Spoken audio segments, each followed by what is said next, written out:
Here it comes. Winter on the East Coast. It's volatile, brutal, and very hard to predict. Maryland is nearly bullseyed in a zone where dry, cold Canadian air collides with the warm and moisture-rich air flowing from the southern states and the Gulf Stream waters. When the jet stream moves overhead, it can produce powerful storm systems, bringing snow, ice, and frigid cold. I'm Chief Meteorologist Gerard Jabali, and I'm here to give you the forecast for what I'm expecting here in Maryland this winter, and also breaking down the science of the season. Last winter, BWI Marshall, the official reporting site for Baltimore, measured a total of just 12.7 inches of snow, which was well below the 30-year average of 21.2 inches. Now, my winter forecast made last November, almost 2 months before the first snow was even measured, was less than 1 inch off that mark at 13.5 inches. In the weather forecast world, that's a near center bullseye. But our whole team was also very accurate with individual storms. We correctly forecasted and verified 5 out of the 6 winter storm systems we experienced. Can we make it another winter with this kind of accuracy?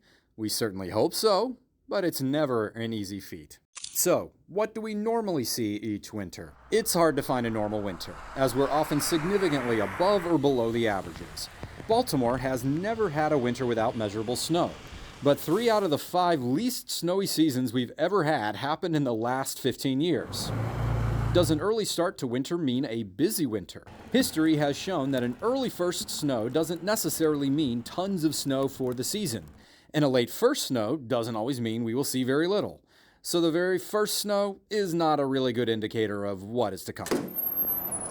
Long-range forecasting can be very difficult to be both correct and precise beyond about 10 days. It's a very distant target to try to hit. It's just like archery. It's not too hard to hit a bullseye with a target just 1 foot away. But if you're hundreds of feet away, well, your aim won't be so precise. So the target has to be larger. But as Grandpa always said, it doesn't take much skill to hit the broadside of a barn.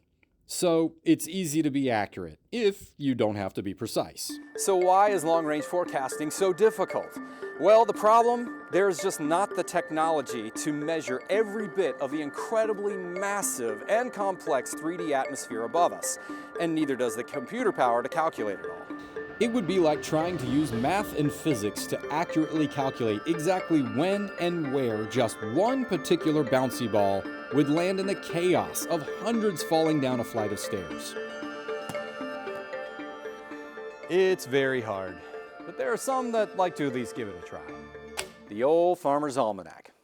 Some people swear by it for their long-range outlooks, but I hate to burst the bubble. While the almanac claims an 85% accuracy, many recent studies show it's actually only 52% accurate, making it unreliable for precise long-term forecasts when compared to modern meteorology. So it's not much better than a coin flip.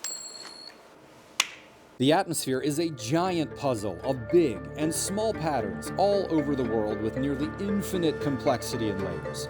The way those puzzle pieces will fit together in the future can paint a hazy picture at best and only show forecasters if it's going to be a stormy and wet winter out west while it stays cold and dry out east. Getting more specific than that is still halfway a shot in the dark.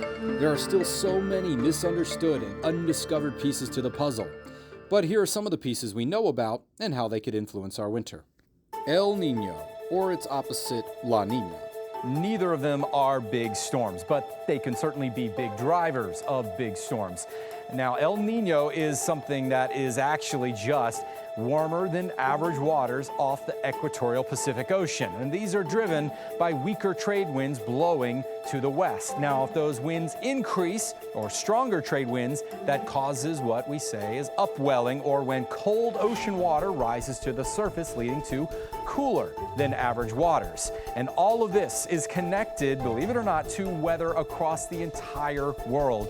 For here in the eastern and mid-Atlantic, what we will see are warmer than average winters and sometimes slightly wetter than average winters.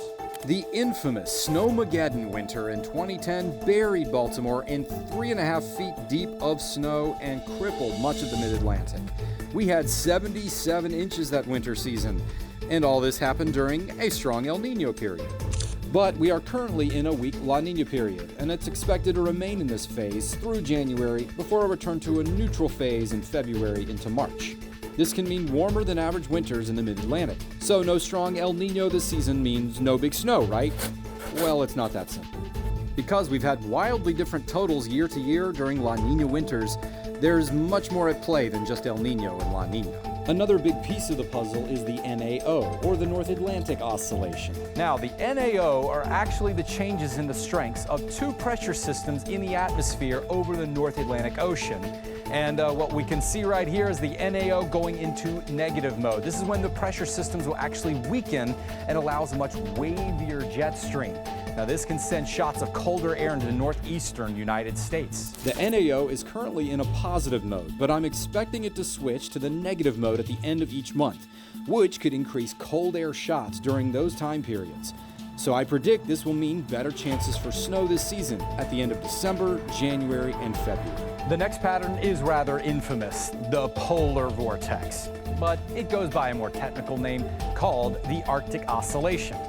It's just a huge swirling pool of frigid Arctic air over the North Pole, but when that swirling weakens or goes into negative mode, it can allow some of that cold air to expand southward into the United States, leading to the coldest outbreaks all winter. I'm forecasting the AO to stay mostly positive to begin the winter season, but look for a moderately negative phase from late December through the middle of January, which would likely send 1 or 2 outbreaks of very cold air into the region. And when both the AO and NAO are in the negative phase together, we often see a major cold surge into the eastern U.S. So what's the forecast for this winter?